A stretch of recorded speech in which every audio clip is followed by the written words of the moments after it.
Today on the Skid Factory, we're turning an underpowered dangerous van into an overpowered dangerous van.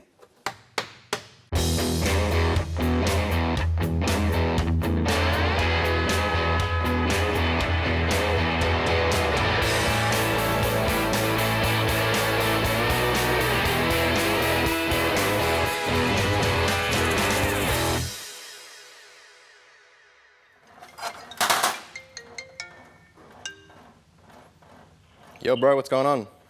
Come open the gate, bro. I've got Milty's work van. We've got to put a new motor in it. You got smoko? No, I don't have time for smoker. We've got to put this motor in. Alright, one sec. Van back.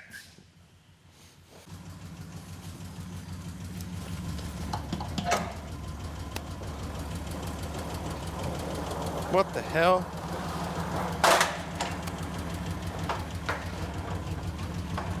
The brakes aren't good. What is this thing? I didn't know it was this old. Still does the job. It's only a mowing van. Oh, I got the motor's in the back, bro.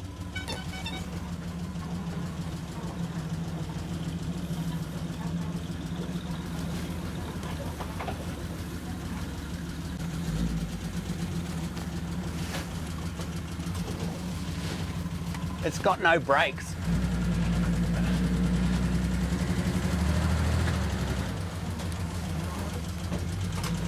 Doesn't he use this thing for work? Hey? Doesn't he use this thing for work? Yeah, that's why we've got to fix it quick, because he needs... There's lawns to mow, bro.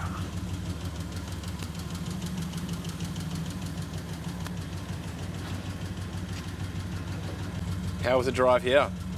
Frightening. Doesn't need any more power. So then why is it at the Skid Factory? Adventure. Move that thing, I need to get in.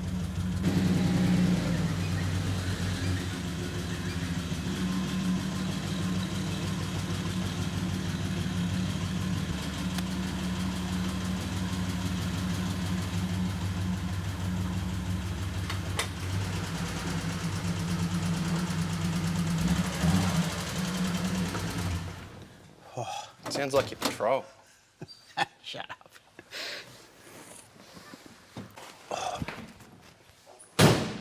So comfortable.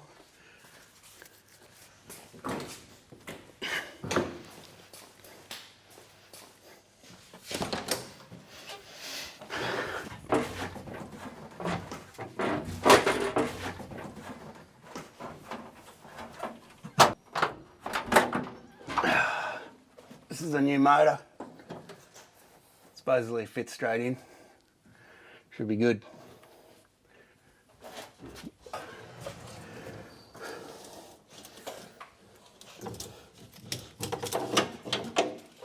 Professionally tied down. Looks safe, bro.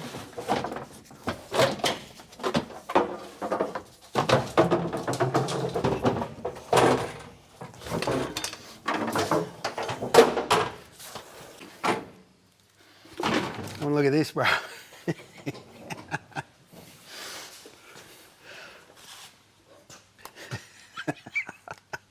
Seems legit. Safety first.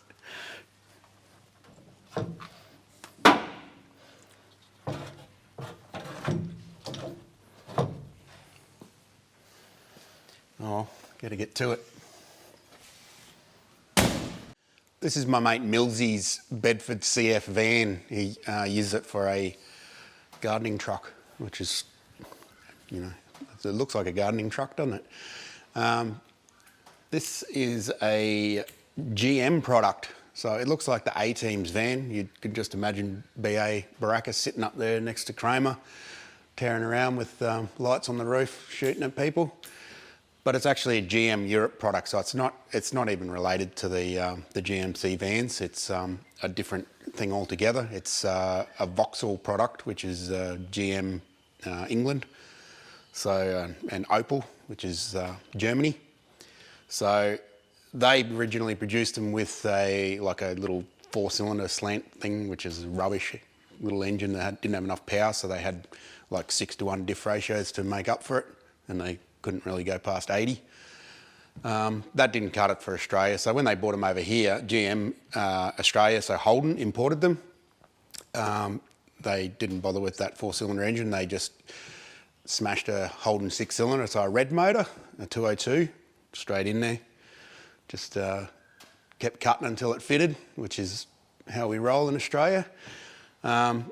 Still not a real powerful thing, but a lot better than the little 4-cylinder that they had. This thing's been around the world about 3 times by the look of it, so it's ready for a birthday.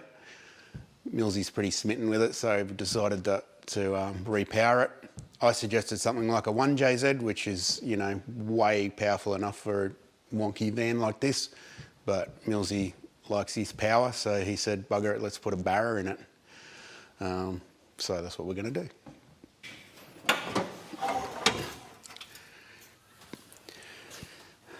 That's the venerable old Aussie 6-cylinder engine that we pretty much had in every GM product as a sort of a base engine. It's called a red motor because they painted it red.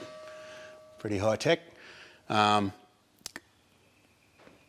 was the job, I suppose. This probably would have come out as a manual originally, but it's got an automatic transmission in it now, which has got some pretty funky auto shifter location. It's basically behind the seat, so you've got to turn around and reach back here to change the shifter in from drive to park. Otherwise, she's pretty standard. Brakes don't work, it's got 4-wheel drums, everything's leaking. Do you think that could be a problem? No, that'll be fine. So when they put these big engines in, because they only had a little 4-cylinder, like a short engine in it, they've got a sort of a fiberglass cover that goes inside the car. So if you take this cover off, there's just engine inside the vehicle. So it kind of makes it easy to actually stick a different engine in it. They actually used to put 308s and 350 Chevs in these, in some dealerships. They offered it as an option. So you bought your Bedford and they wheeled it out the back in the 70s and dropped the 202 out and smashed a 308 or a 350 Chev in it, and off you went. Sounds dangerous, probably was, but that's the 70s and that's how they rolled. In Australia, we've got a history of doing engine swaps from a manufacturer level right through to the guy in his backyard. A lot of our vehicles were either imported and the engines were changed, or we imported engines and changed the engines for our locally made vehicles. Ford had a transit van that looked like this, did the same job. It had a 250 Crossflow Ford engine in it, so a 6-cylinder. It didn't have that, it wasn't supposed to have that, so it's basically keeping up with the Joneses. When they did it with Tiranas, which were imported, basically the base car was sort of an Opel product. Chrysler did it with Centuras, which were a Simca car. Ford with the Cortina, we just stuffed big engines in them because that's what the public wanted back in the 70s. Eventually, we got down to things like the VL Commodore, where we could no longer use this old clunky engine, so they actually bought Nissan engines in from Japan and fitted them to a Commodore, which was an Aussie vehicle. So they did that for 3 or 4 years, maybe 5, until the engines were too expensive. Then they ended up bringing in engines from America, so we got a front-wheel drive Buick V6 and pulled it sideways, smashed on a Turbo 700 and whacked that into our Commodore. The Commodore was based on an Opel vehicle, so it's all over the place.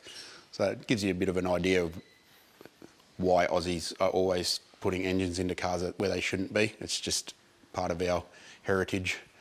It's like eating meat pies and riding kangaroos down the street. That's just what we do.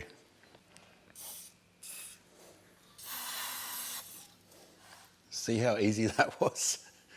Now the bonnet might shut and open. Looks like it hasn't been done for 20 years. Probably hasn't. All right, let's move the car forward and get the engine out the back, eh?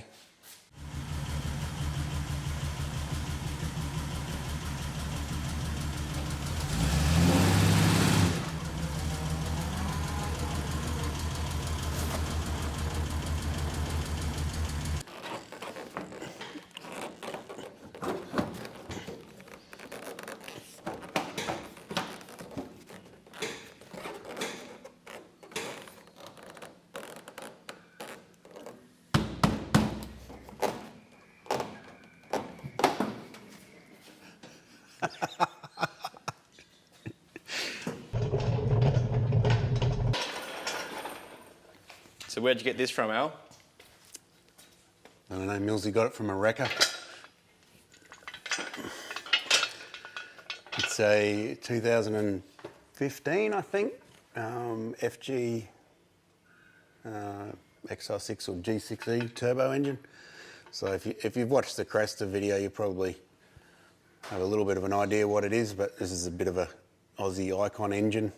It's a 4 litre Ford turbo OOV cam 6. The later versions of them are pretty bulletproof, as you can see by the Cresta's performance. This one here is just a stocker. We're just going to throw it in standard with the small turbo that they come with, which is actually a GT35. It'll be more than enough for this. They still get 300 kilowatts at the wheels out of them, which is 400 horsepower at the wheels with that turbo on them, so still a good thing. Let's yank her out and have a look.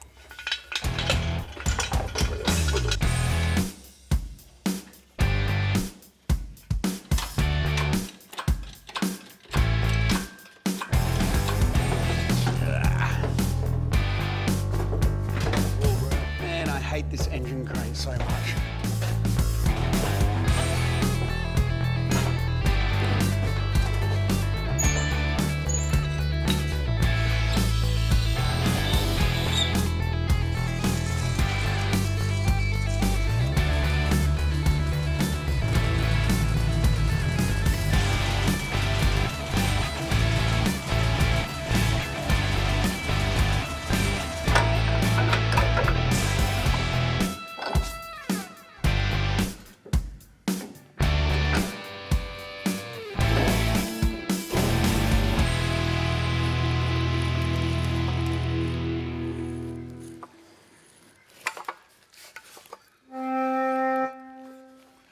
Factory 3-inch exhaust,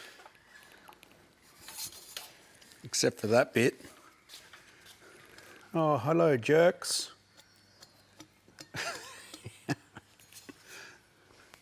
Stupid Ford.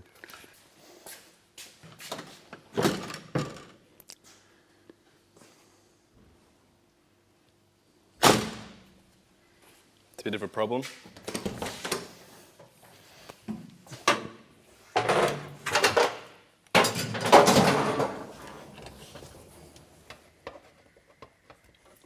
This is the fiberglass plate that covers up, bubble that covers the engine up. Most likely only held in by 2 screws, if that.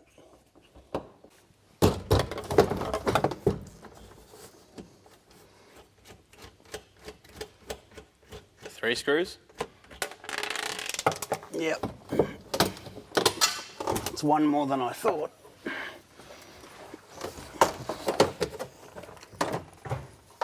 Huzzah!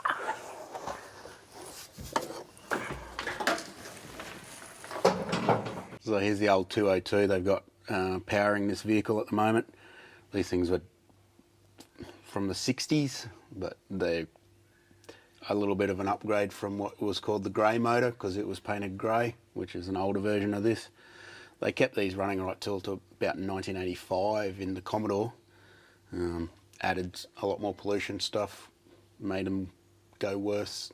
Sometimes they had EFI on them. Eventually just replaced because they were such old tech. It's all iron. They kind of go forever, sort of. Is what it is. It's got a Trimatic on the back of it, which is called I think it's a Turbo Hydro 200 or something like that in GM language. Yeah, pretty ordinary sort of gearbox designed to handle no power, which these things have, so it's a perfect match. We're just going to pull this out and, I don't know, take it to the dump or something. I don't know. Someone will probably buy it. People still like them. Does it come out through the top, or is this drop out through the bottom? No, I think you just walk it out the front. It's like the front comes off the car. Euro. I think it does. Euro spec. Yes. It's like an Audi, exactly like an Audi. It's identical. Kramer seems to like it. Kramer's getting in my way and I'm about to banish him. If you're not going to help, piss off. Jerk. We won't be needing this because we have drive-by-wire. E-throttle. And this is the choke, so we won't be needing that either because not 1960. These things have got a very complex wiring system in them, as you can see.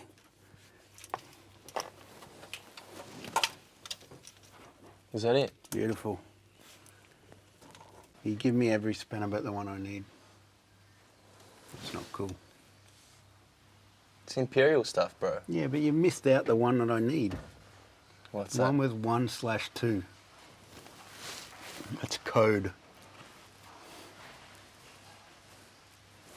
Is that like 1 out of the 2 spanners that you need? Yes. It's none out of the one I need. Now go get it.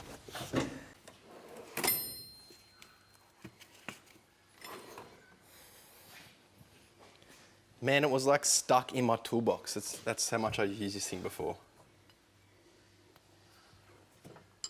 Never.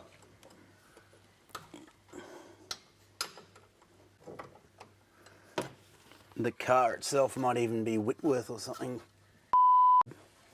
Even worse than bloody Imperial. What the hell is that? No, it's like Imperial, but not. Makes even less sense than Imperial.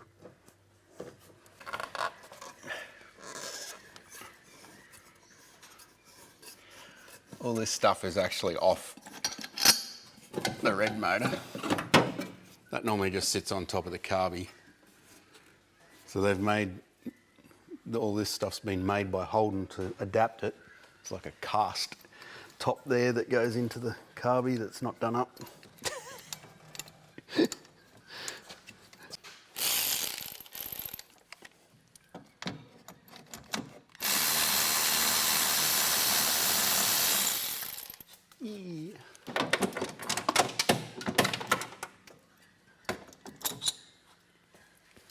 Look at that.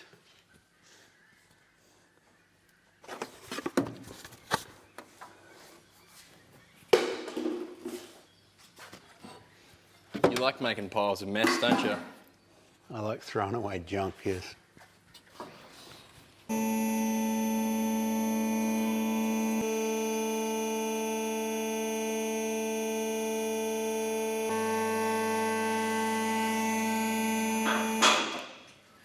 You made it all the way up. Rear sump just like the FG motor.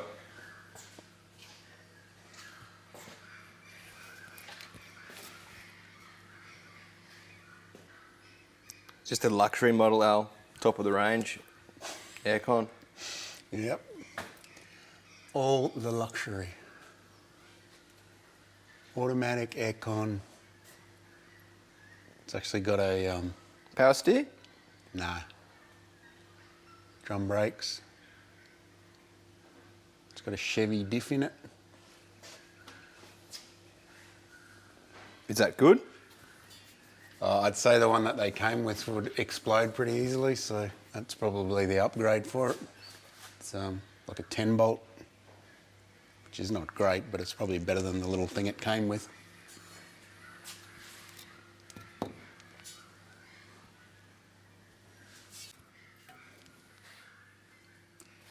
Grubby.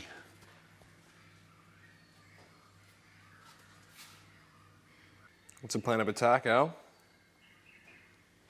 I'm trying to figure out how to get the engine out.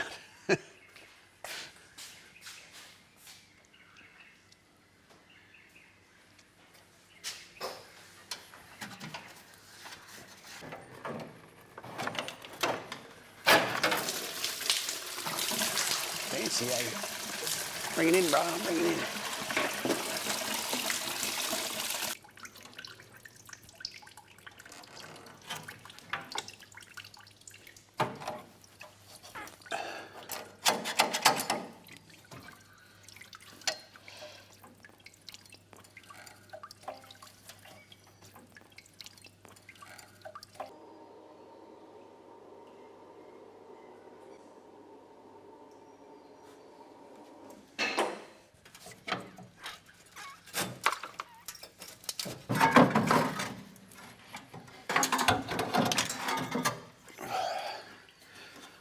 Amazing.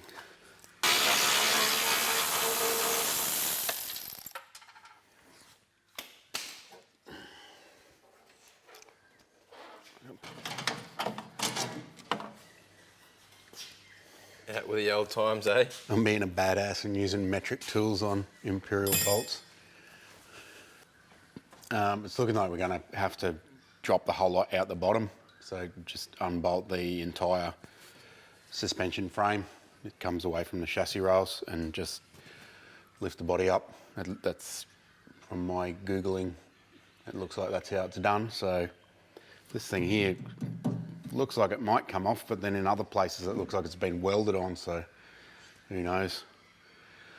We'll just pull it out the bottom, then we've got to cut all the mounts off the cross member and everything anyway, so probably needed to pull it out regardless. So we'll just do that straight up, clean those mounts off.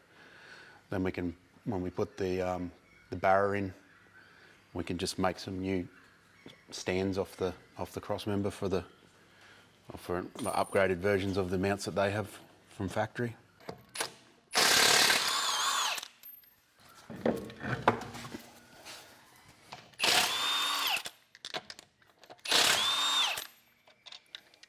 What stud pattern's that, Al?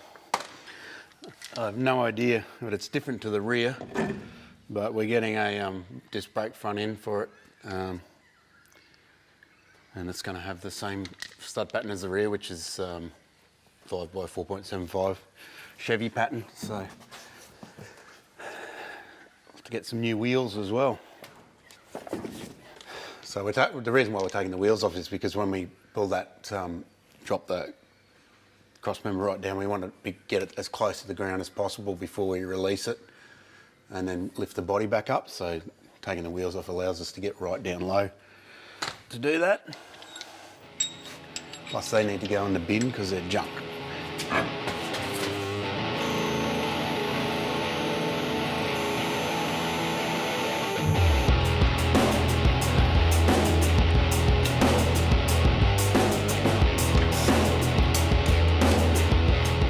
I like the spaces on the shock absorbers. Sick. I wonder if they welded them on the wrong way around, perhaps. It's time to get the red motor out to make way for the Barra. The tail shaft, gearbox cross member, exhaust, brake lines and steering column are all that are left to be removed so the engine can be dropped out and onto the ground.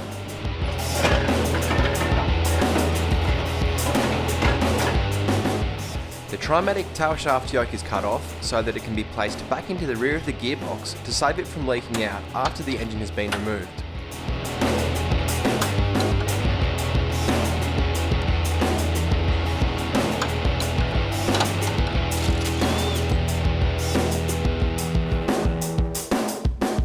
That's it, eh, Al? Yeah, we'll find out when we pull it out. If something's still hanging on, it'll probably break, and then we'll be right.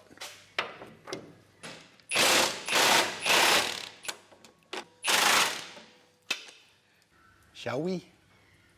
Let's do it.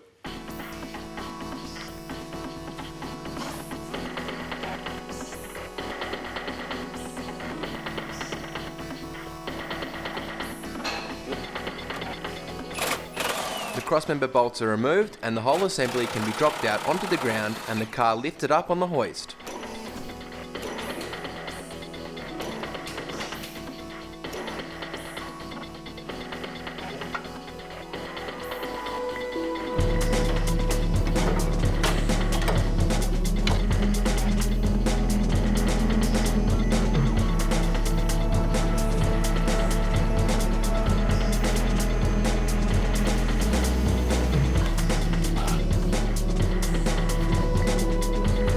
This high-tech engineering, Al. It's amazing. Pinnacle.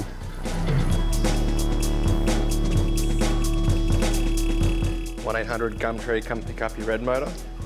See ya.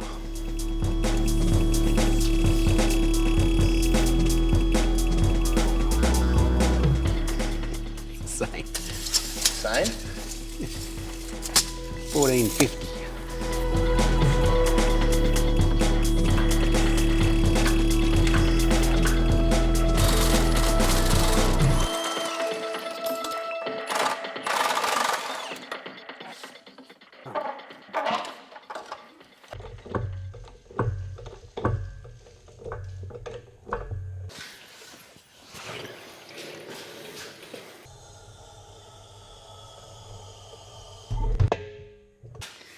You can see a pretty glaring difference in size between these two. That's 3.3 litre pushrod 6.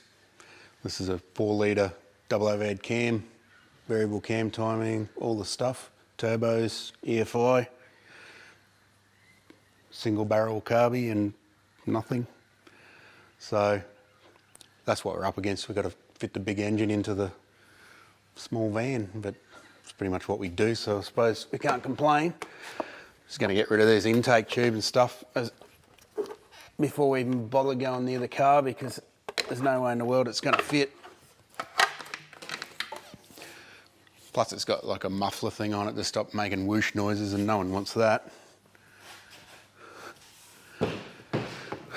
So from here, I'll probably just give that cross member a clean up because it's covered in 1,000 years of dirt and grime, and cut off the engine mounts that are on it. Like the uprights, then I don't know what we're going to do. We'll get there.